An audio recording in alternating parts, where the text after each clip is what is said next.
Well, some students in Macon got an out-of-this-world learning experience today. I am super jealous of these kids. Kids at Stratford Academy talked with an astronaut aboard the International Space Station through the help of an amateur radio. And 41 NBC's Melissa Lee was there to see it happen, and she has the story.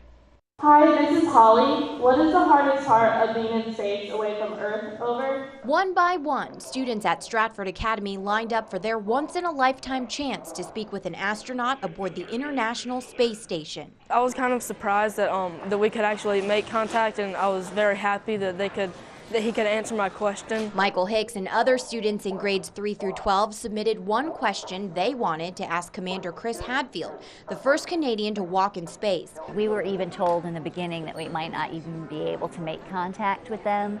So we made sure to prepare the students that really we were concerned about the process. And if we got a chance to talk to him, that would really be a bonus, but that the process of learning about space and coming up with the questions and learning how to speak publicly was important, equally important. Since the ISS wasn't actually flying over Georgia at a time that would be conducive for the students to speak with the commander, the Eagles set up something like a conference call with Hadfield. And an amateur ham radio operator in California is the one who actually was working the radio and transmitting to the space station. And since the ISS orbits the Earth at about 200 miles above the surface, it was no surprise the connection wasn't exactly the clearest.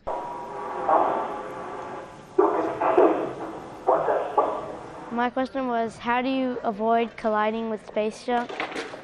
It's because I just thought, like, since recently a meteor crashed in Russia and there's space debris and stuff, I wonder what they'd do to avoid it. Although not all 26 students got the chance to ask their question. It's disappointing, but still I got a chance to hear an astronaut.